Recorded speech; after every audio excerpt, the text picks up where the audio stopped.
Somehow the significance of the Easter story seems to get swept up in the allure of a long weekend.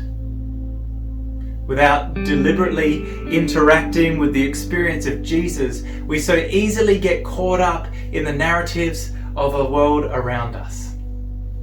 The narrative of our world are ones in which we constantly compare ourselves to one another. They're narratives that drive us to search for an increasing measure of comfort. And they're narratives that sell us the lie that we are and should be in control. But if the past 4 weeks have taught us anything, the allure of these counterfeit narratives of comfort and comparison and control are so attractive and yet ultimately so empty. In just 4 months, this tiny virus cell has whipped its way around our globe. It has caused immense strain on healthcare systems, immense strain on national economies. It has pulled the carpet out from underneath millions of business, and millions upon millions of people are without work and experiencing financial strain as country after country literally come to a standstill. If ever we needed another story, it's now.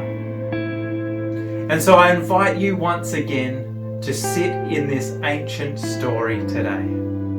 At a time where we're seeing the frailty and the fragility of everything that we thought gave us comfort and everything that we thought gave us a sense of control, this Good Friday, you're invited to sit in a different story. This is a story that describes the ache of human brokenness. This is a story that describes the longing and separation of humanity, something we're experiencing like never before, even now. But it's also a story that reveals the relentless pursuit of inexhaustible love, unparalleled sacrifice, and unexpected victory.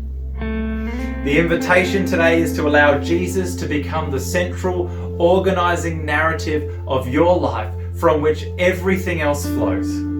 Because in Him, we are compelled to hope-filled purpose and flourishing. This is the story of God. Let it become your story today.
When John was a young man, he became friends with Jesus, close friends with Jesus. In fact, many believed he referred to himself as the one whom Jesus loved. Many years later, he reflected on who this Jesus was. In the beginning was the Word, and the Word was with God, and the Word was God. He was with God in the beginning. Through him all things were made. Without him nothing was made that has been made. In him was life, and that life was the light of all mankind. The light shines in the darkness, and the darkness has not overcome it. The Word became flesh and made his dwelling among us. We have seen his glory, the glory of the one and only Son, who came from the Father, full of grace and truth. The Apostle Paul described Jesus in this way. He is the image of the invisible God, the firstborn over all creation. For God was pleased to have all his fullness dwell in him. In front of you is a pair of sandals, the kind that any ordinary person might wear. As we begin this journey, focus on what it means for all the fullness of the eternal God to become man. Think about what it means that Jesus once walked in sandals like these, just like any of us might. The God who created the cosmos stepped into an ordinary human body.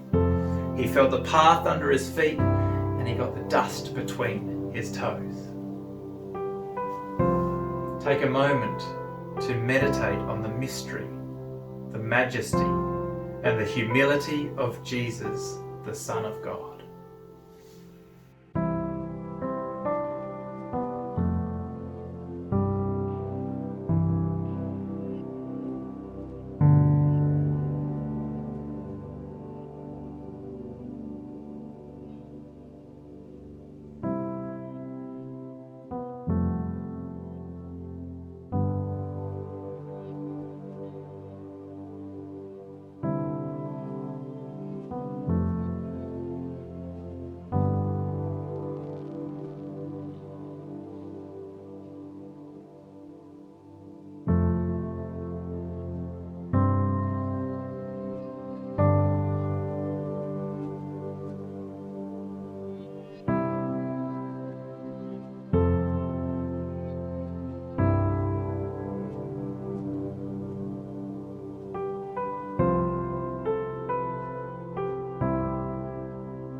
Everybody had an opinion on Jesus.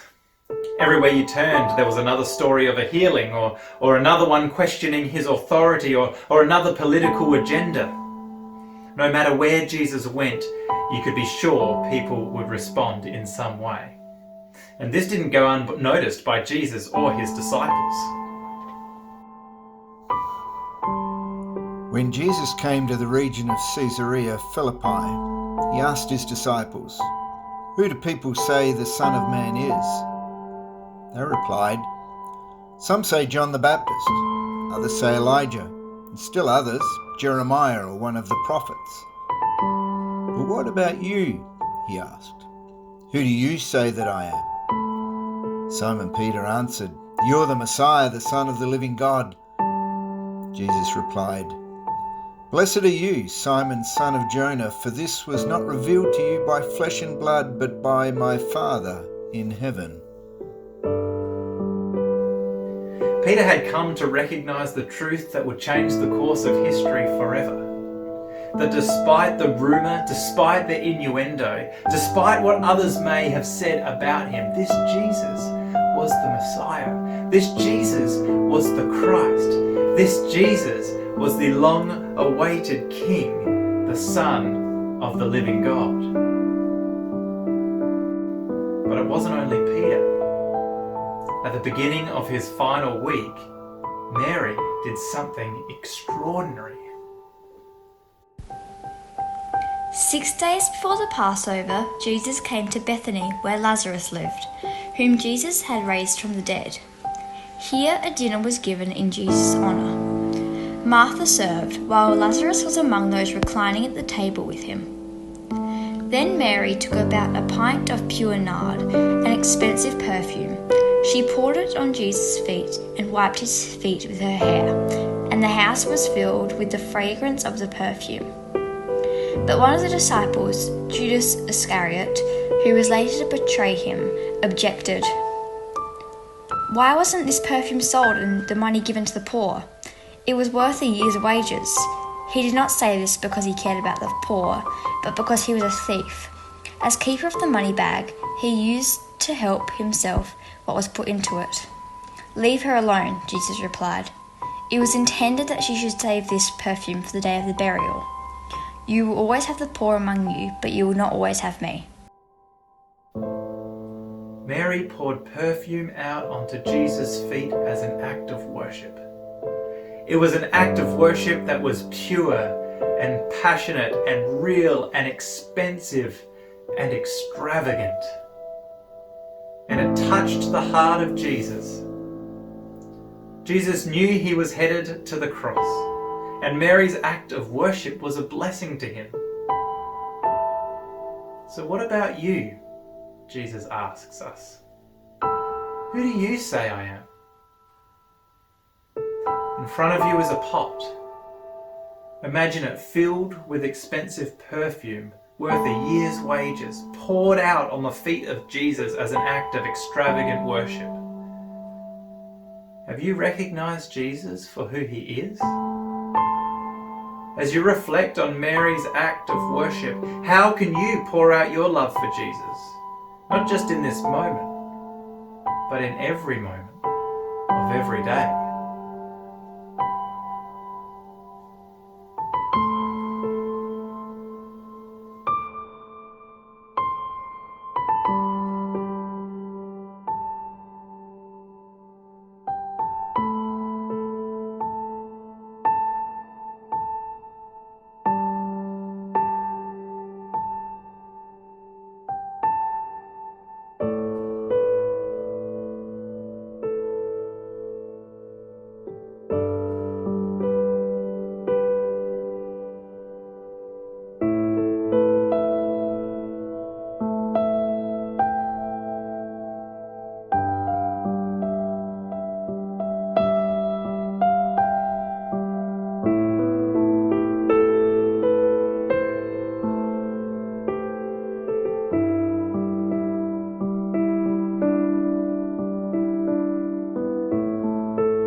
Judas was a zealot.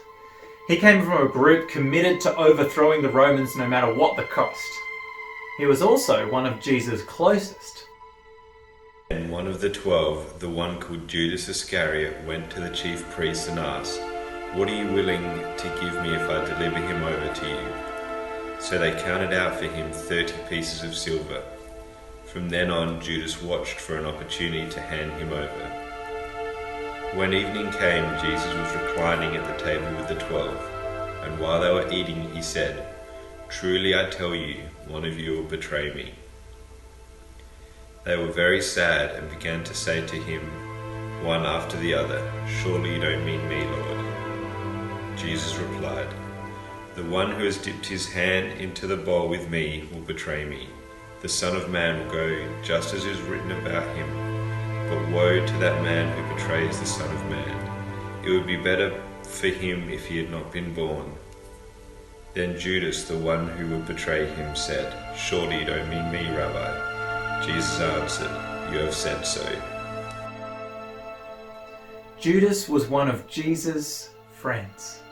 One of the 12 disciples who had been with him for 3 years of ministry, and yet he agreed to betray Jesus for just 30 pieces of silver. Money. How could Judas betray Jesus, his friend, for money? How do you think Judas felt when he looked at the coins in his hands and realized what he had traded them for.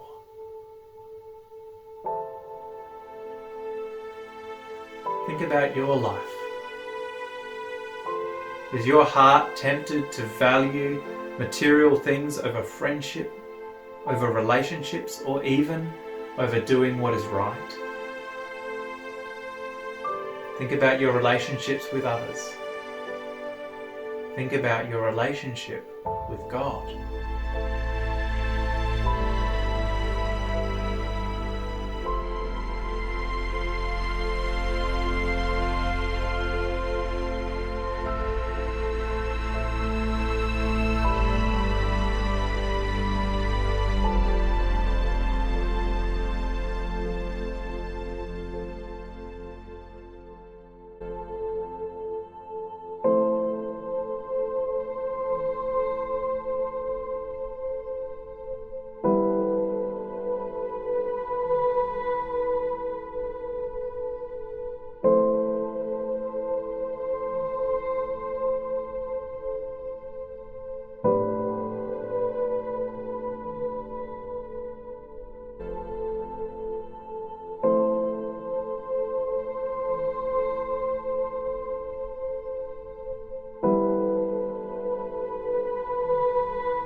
It was the night before Jesus was crucified, and after sharing the Passover meal with his disciples, they retreated outside of the city walls to the Mount of Olives, as was their custom. Then Jesus went with his disciples to a place called Gethsemane, and he said to them, "Sit here while I go over there and pray." He took Peter and the 2 sons of Zebedee along with him, and he began to be sorrowful and troubled. Then he said to them, "My soul is overwhelmed with sorrow to the point of death. Stay here and keep watch with me." Going a little farther, he fell with his face to the ground and prayed, "My Father, if it is possible, may this cup be taken from me. Yet not as I will, but as you will." Then he returned to his disciples and found them sleeping. "Could you men not keep watch with me for 1 hour?" he asked Peter. "Watch and pray so that you will not fall into temptation. The spirit is willing, but the body is weak." He went away a second time and prayed, "My Father, if it is not possible for this cup to be taken away unless I drink it, may your will be done." When he came back, he again found them sleeping because their eyes were heavy. So he left them and went away once more and prayed the 3rd time, saying the same thing. Then he returned to the disciples and said to them, "Are you still sleeping and resting? Look, the hour is near, and the Son of Man is betrayed into the hands of sinners. Rise, let us go. Here comes my betrayer." Let's not miss what we have been granted access to here. In not only the dark of the night, but one of the darkest hours of Jesus' life, his soul overwhelmed with sorrow to the point of death, we're given access to this raw and pain-filled plea of son to father, if there is any other way. Let's not be mistaken. This is not a token question from Jesus. This is one of the most intimate, raw, and sorrowful moments of Jesus with his Father, fully aware of what's to come, fully aware of the pain that's to come. Not only the pain of the nails in his hands, but the pain of the sin of the world being placed upon his shoulders as he hangs on that tree for you and for me. and yet in his darkest hour, he is completely devoted. Yet not what I will, but as you will. Such is his trust in the purposes and the power and the goodness of his Father. What's true of God in the light is still true of God in the dark. Look at the olive leaf and think of Jesus in the garden that night, overwhelmed with sorrow, yet devoted to his Father. Think of the darkness or the night that you're in at the moment. Do you walk away from God? Do you blame God? Or do you turn to him? Do you cry out to him? Do you pour your heart out to him? Do you trust him?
Prayer in the garden, then betrayed and arrested, then whipped and mocked, an unjust trial before an angry mob, and then handed over to death.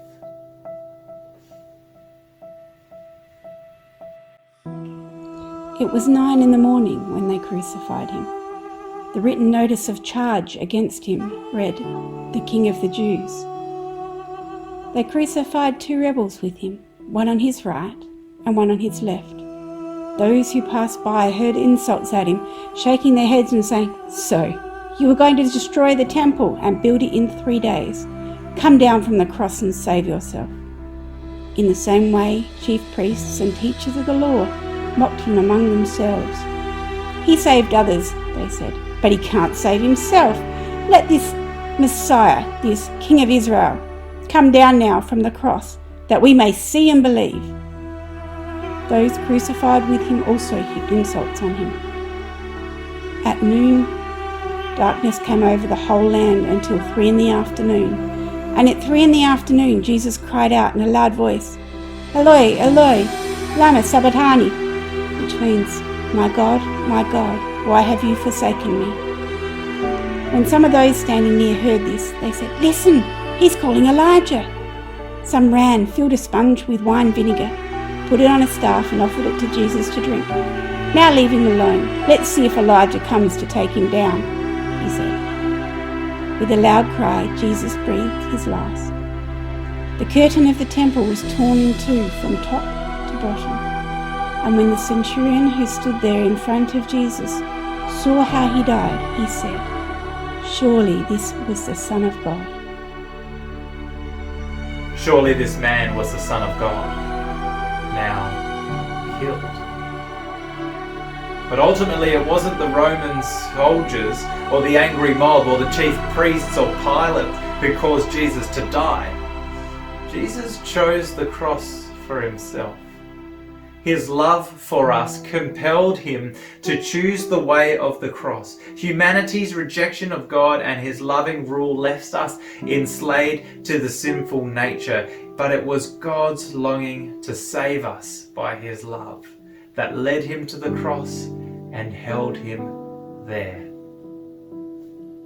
He could have called down a legion of angels to bring him down off the cross, but he chose to stay. He chose us. He chose you.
I don't know whether you've had a similar experience to me recently where you might be watching TV in the evening and a show comes on that was maybe recorded before our social distancing laws and guidelines came in, and maybe there's a studio audience on the TV, or the characters give each other a high five or a handshake or a hug, and you know, we've only been living this social distance reality for 2.5 to 3 weeks or so, but all of a sudden seeing that on TV for me seems to be really odd.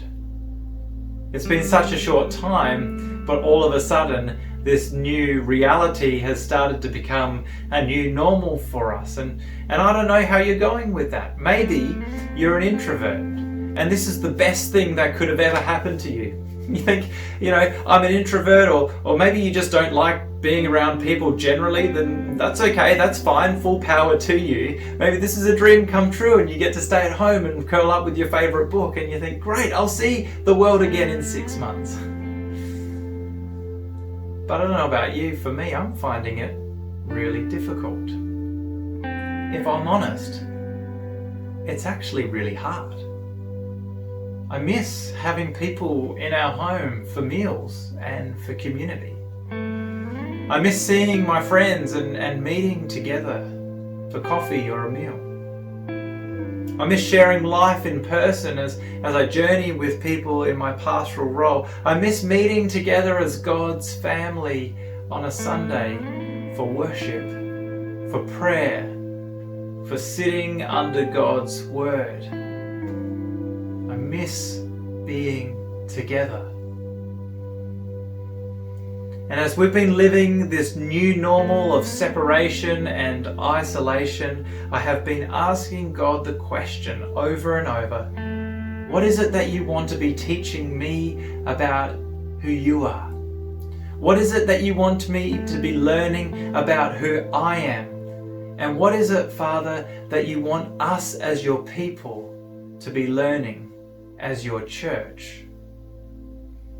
And I keep coming back to the same phrase over and over again in my prayers, saying, Lord, this is not how it's meant to be.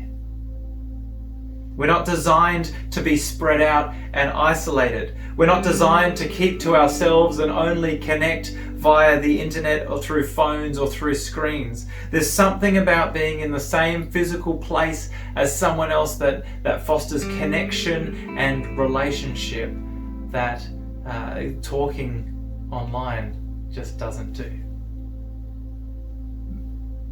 Meeting through screens for church is not how it's meant to be. And this has been my lament over the past month. And it's good and right that we follow the health advice. It's good and right that we submit to our government authorities. It's good and right that we participate in society and distance ourselves from one another and do our part to stop the spread and slow this virus so that we can get on top of it and eventually eradicate it and find a vaccine. All of that is good and right, but my lament continues to be, though this is our reality for now, this is not how it's meant to be. And in the midst of that lament,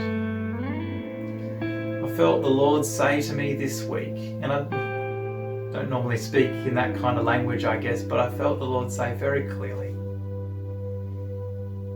I know that this is not how it's meant to be. And this is why I sent Jesus. Because I know what it's like to be separated from the ones that I love. Because as much as we're feeling the grief of being separated from one another, how much more is God feeling the grief of being separated from his beloved children through sin? Our separation from God because of sin is not just a transactional problem that God needs to have solved. Our separation from God because of sin breaks his heart. And how do we know? Because he gave us everything to win us back. He gave us his son, Jesus, so that that separation might be removed. He did everything for us that we might once again be with him and near him and united with him. As we've looked at in the past couple of weeks, Paul puts it like this in Ephesians 2, verses 12 and 13. He said, "In those days you were living apart from Christ. You were excluded from citizenship among the people of Israel, and you did not know the covenant promises God had made to them. You lived in this world without hope and without God. But now you have been united with Christ Jesus. Once you were far away from God, but now you have been brought near to him through the blood of Christ." Once you were separated from God, once you were far away, that's not how it's meant to be. But now you have been united with Christ and brought near to God. How? Through the blood of Jesus. That's how it's meant to be. God and his people back together, sin dealt with once and for all through the gift of his son, Jesus. That's the invitation of Easter. That's what it means to allow this Easter story to become your story, that God would send his son, remove our issue of sin, remove the separateness between us and him, so that though we were once far off, we could be near again.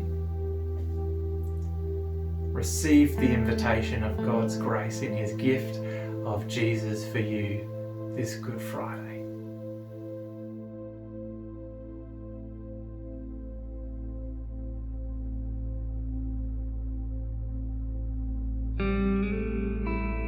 We're going to take some time now to share in communion together, and we're going to give you some time to do that wherever you are, in your homes or wherever you're watching this at the moment. And hopefully you have the elements for communion with you. If not, you can scurry off and quickly get them now. But as you take and eat the bread, as you take and drink the cup, reflect on your own sense of separateness now. What is it that you have lost because of this social isolation reality that we're living now? What is it that has been taken away from you because of the requirements of us in this national and global pandemic? And reflect. What does it feel like for you? What does it feel like to be separate? To have those things taken away? Because when we begin to feel the grief of what it is to be separated in our lives, we start to understand the God who grieves over his children who are separated from him by sin. A grief that leads to the greatest action, as we've reflected on this morning, the gift of Jesus. Grief that leads to love in action, self-sacrifice for the sake of you and for the sake of me, for the sake of us. As you take the bread and you drink the cup, thank him for the cross. Thank him for bringing you near to himself. Thank him for his blood that was poured out for you for the forgiveness of sins. For it's by his wounds that we are healed.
And so we've come to the end of our time together this morning.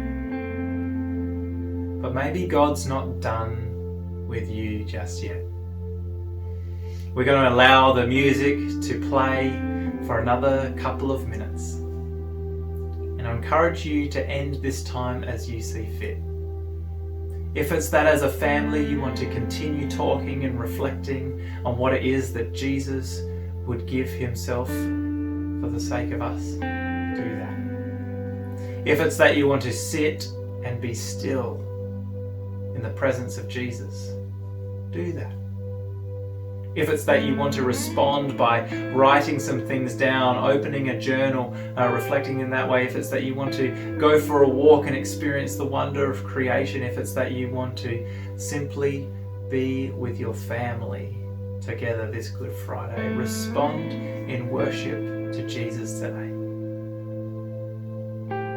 Go well, and God bless you. And thank God for Jesus.